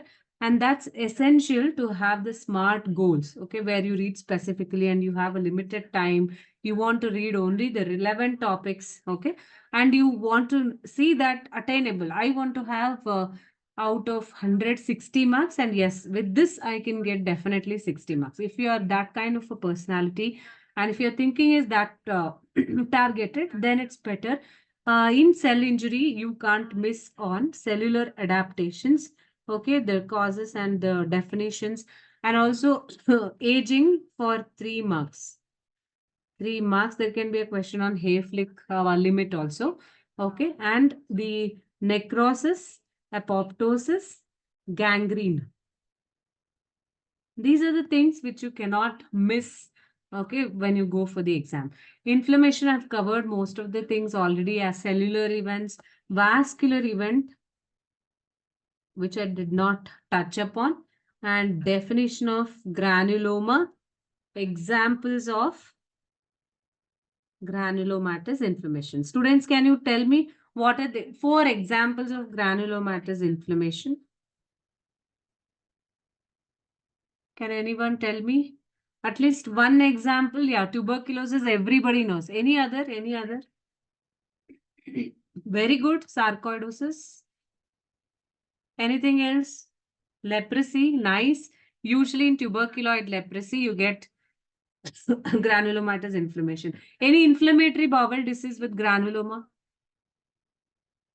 Is it Crohn's or ulcerative colitis where you see granuloma? Very good. Crohn's disease. When you spell Crohn, you should be very careful. It's not CHRONS, it is CROHN. So be careful about these spellings, okay? Crohn's disease. There are many other examples like histoplasmosis. Many fungal infections can have granuloma. Perfect students with these 4 examples, definitely you can get through. Remember that in sarcoidosis, you see naked granulomas or hard granulomas, which are not removed by lymphocytes. In TB, you see caseous necrosis. Okay. Even in syphilis, one can see caseous necrosis. Repair I have covered. This is regarding cutaneous wound healing and fracture healing, factors affecting wound healing. Hemodynamics, thrombosis. What is the triad of, what's the name of the triad in thrombosis? What is this triad of thrombosis? Very good. Verco. And Verco is father of modern pathology. But again, whenever a question on Verco triad is asked, what students do is they just draw a triangle and here they write endothelial injury and here they write hypercoagulability and here they write stasis. Is it correct? The answer is wrong because it is not like ended triangle. It is all communicating triangle. They say that the stasis will lead to endothelial injury. Endothelial injury can also lead to stasis.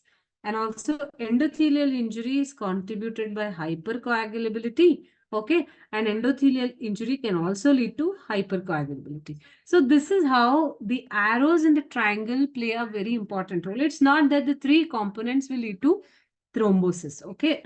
So in exams, when you write, please go back and refer this, understand this triad very nicely and how they're interlinked with each other. And that is what you are going to represent in this triangle when you write the Verco's triad. Read about fat embolism, amniotic fluid embolism, septic shock, types, antemortem and postmortem thrombus. What is lines of Zahn? That is asked.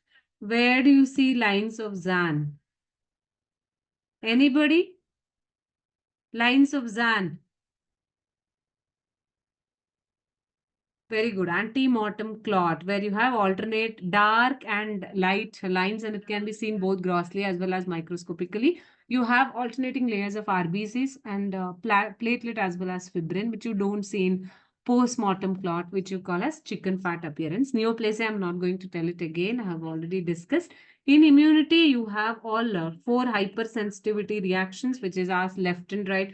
Most commonly, type 1 and type 4 is asked. If the examiner is bored, then they'll ask you type 2, which is complement dependent cell-mediated cytotoxicity is also there in type 2. There are 3 mechanisms: opsonization, antibody-mediated, and ADCC. Okay, 3 mechanisms are there in type 2 hypersensitivity. And try to remember the examples for all the 4.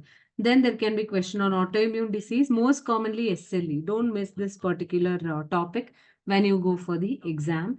And next comes in immunity, your transplant rejection, which is mostly asked as MCQ. Transplant rejection is usually not asked as the descriptive answer. Okay, this is asked as MCQ most of the times.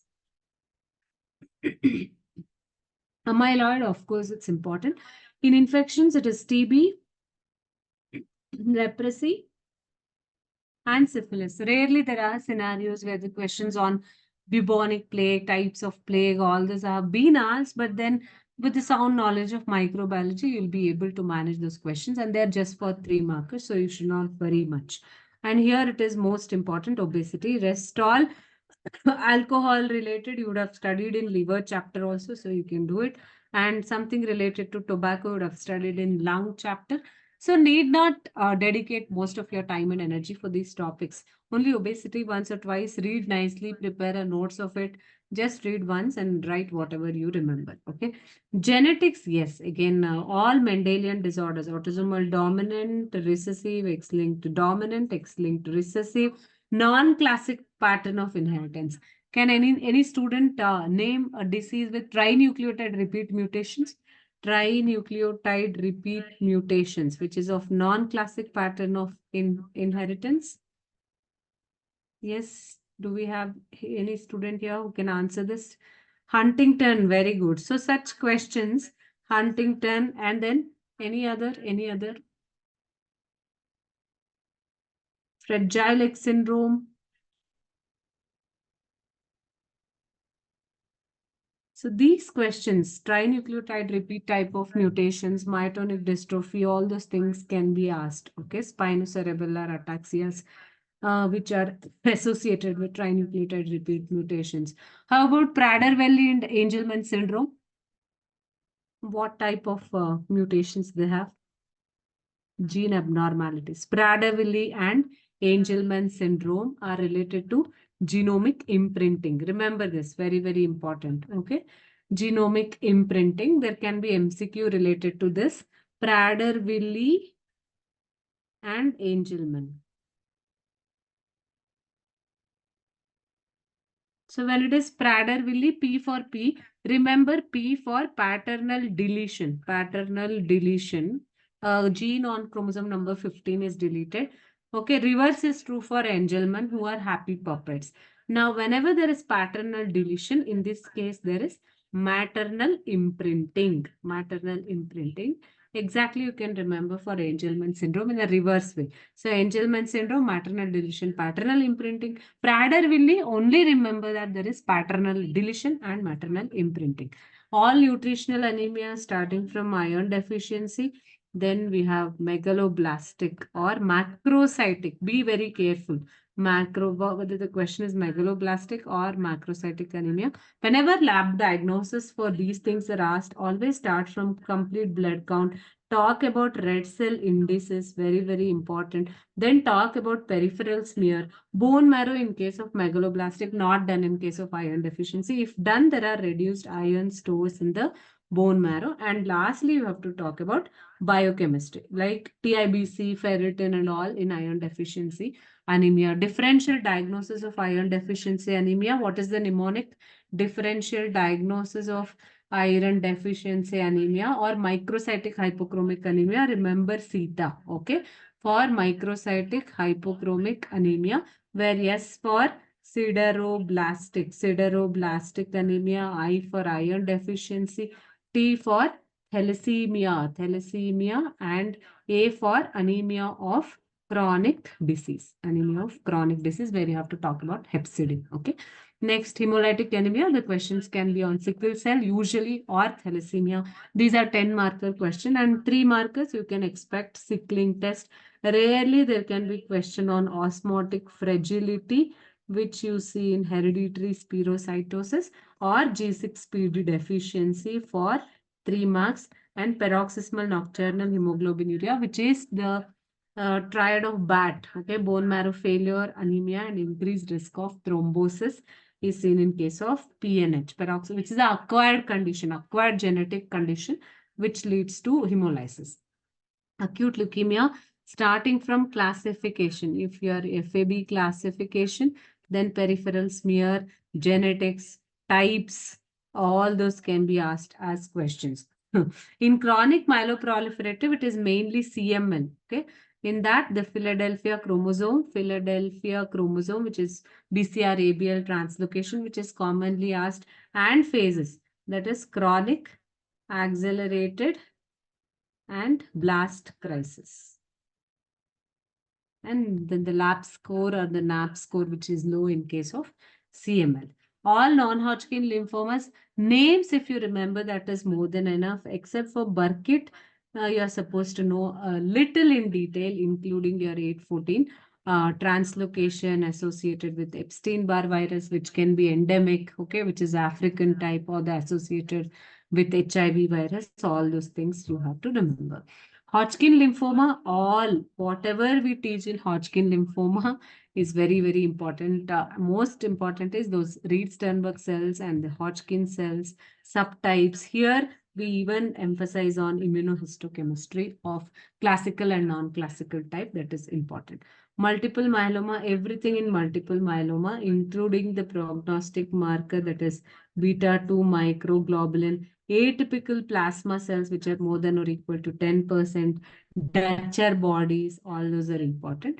In LCH, Langerhans histiocytosis, remember only one thing, that is Birbeck bodies or tennis racket bodies, which are seen in electron microscopy.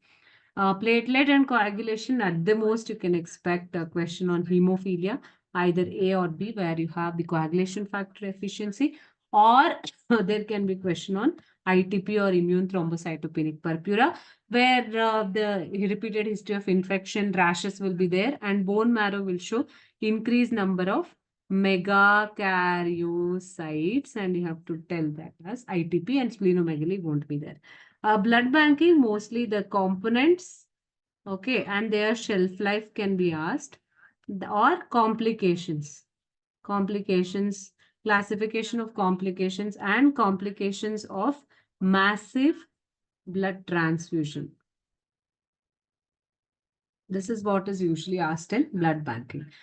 For paper two, blood vessels, please remember the aneurysms, the classification of aneurysms, the atherosclerosis pathogenesis, etiopathogenesis, cardiovascular system. I have already told you that rheumatic heart disease, infective endocarditis, and then your myocardial, everything in MI is very, very, I always say MI is IM because it is important, always important. The timelines, everything in MI, complications, everything is important. A bit on cardiomyopathy, which can be asked for 3 marks. Okay, especially your HOCM, sudden cardiac death, where you have hypertrophic obstructive cardiomyopathy and you have banana heart lumen appearance. Okay.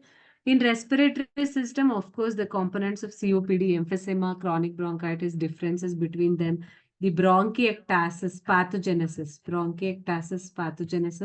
bronchial asthma. If you have knowledge of your type 1 hypersensitivity reaction, you can write. Read index is most of the times asked for 3 marks. Please draw a diagram and tell that the ratio is more in case of your chronic bronchitis. Okay, so that is asked here. And all the lung tumors, okay, squamous, adeno, they can be even scenario based, small cell, non-small cell, and mesotheliomas, and pneumoconiosis. Lung is a very important topic, and you can expect most of the questions.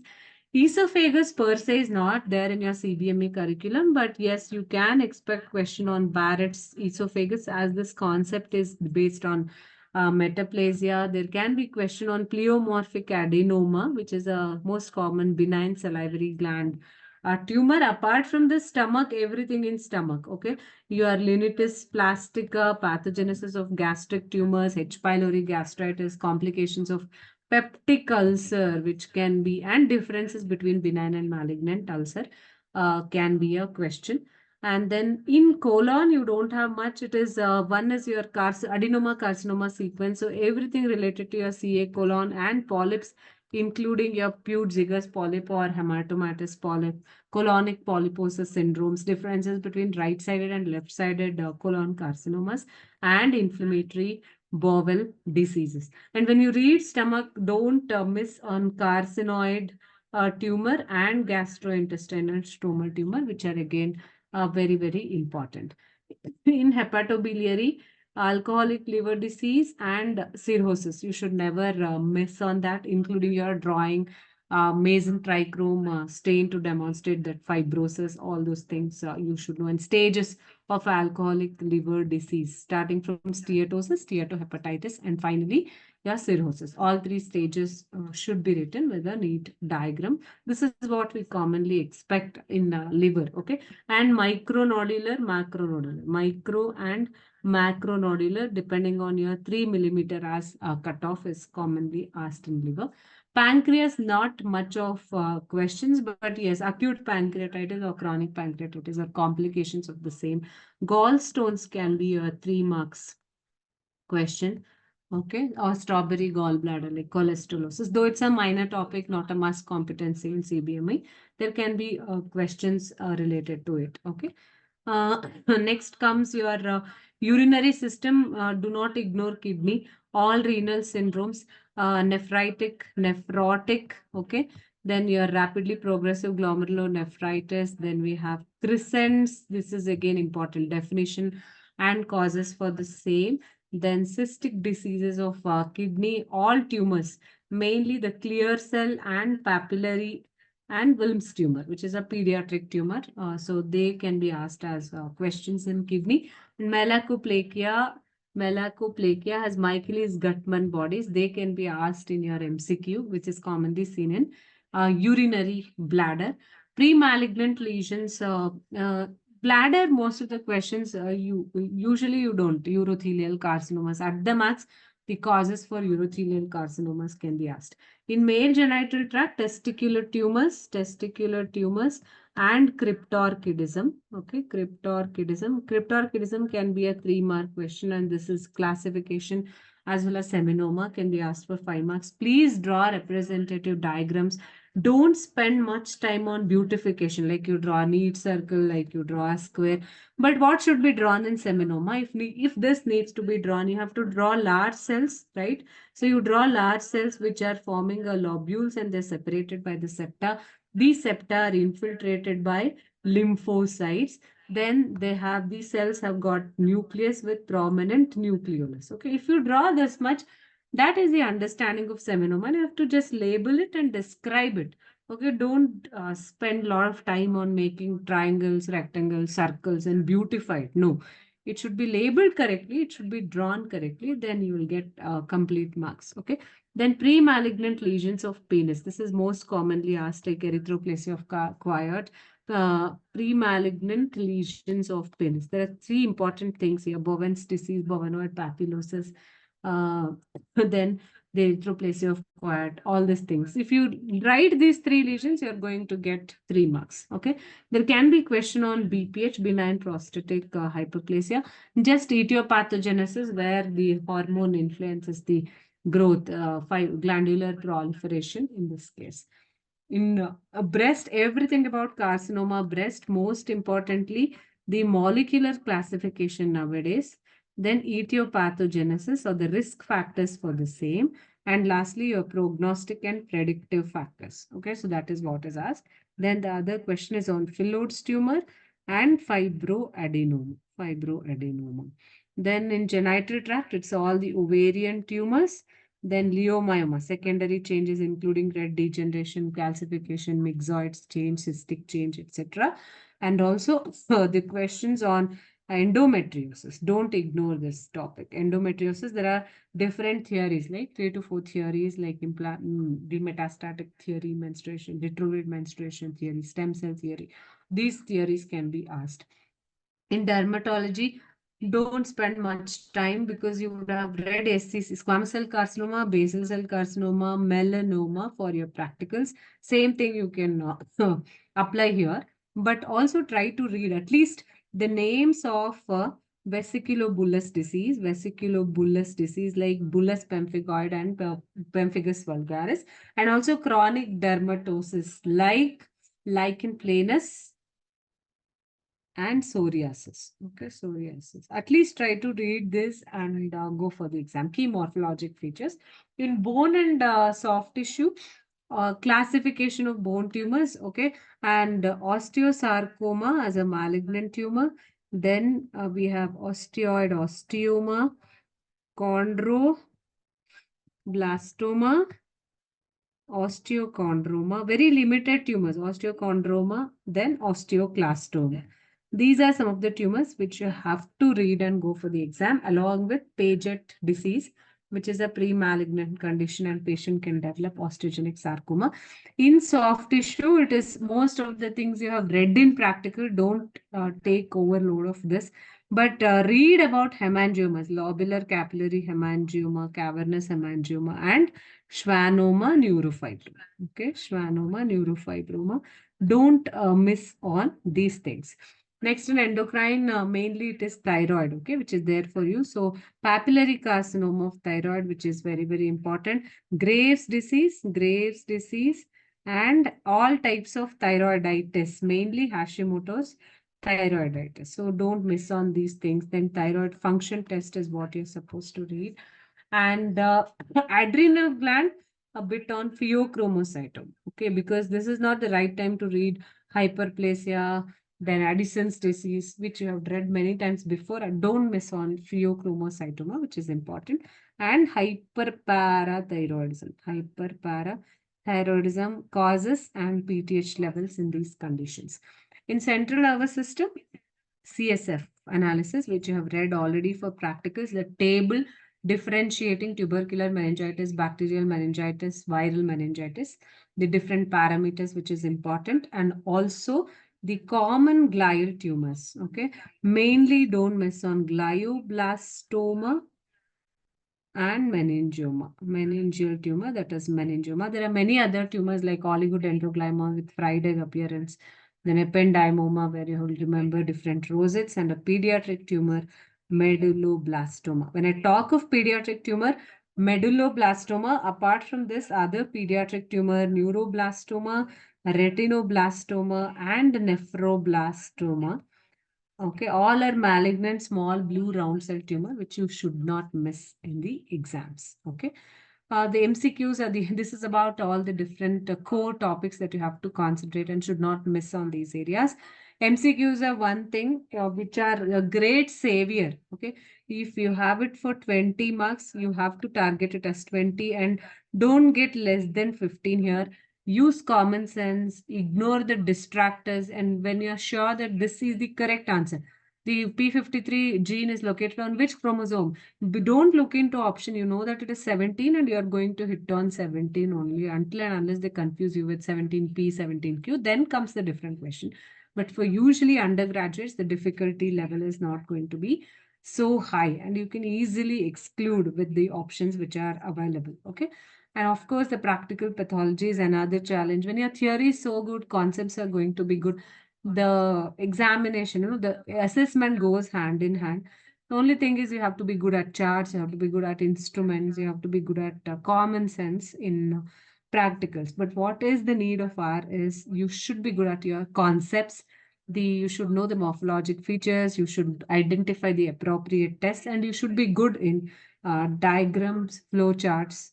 Okay, then you can definitely do good in practical pathology. So William Osler once said, "As is your pathology, so is your practice." I always say to my students, as is your practice, as is your revision, so is your performance. Okay. So if you're good at your targets, if you're good at planning, if you're good at execution, then definitely a pathology exam is going to be the best. And definitely, if that is best in future, your medicine, surgery, everything is going to be the better and best and best. Okay. So how you can improve it if you're not confident enough, even now, the most of the topics which we are asking every now and then have shared most of it. I'm sure 80% of this thing is going to come for your exam.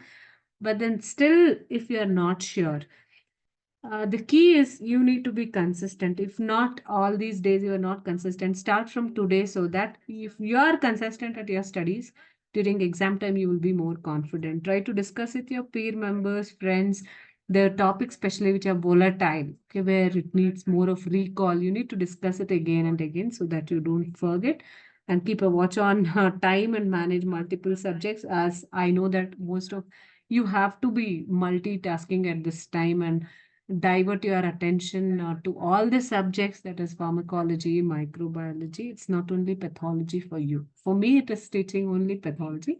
For you, yes, it is. You need to handle multiple subjects. Uh, I think the session was an eye opener and beneficial to all of you, and I appreciate and also respect your time. Um and I'm very happy that most of you have put a comment and answer in the chat box so that this session was interactive. And I tried giving my best out of my bad sore throat and other things. Hope this session was fruitful. And with that, I conclude this session saying all the very best to all of you. Hope it was useful to you and looking forward for your flying color wala performance in the exam. Thank you so much.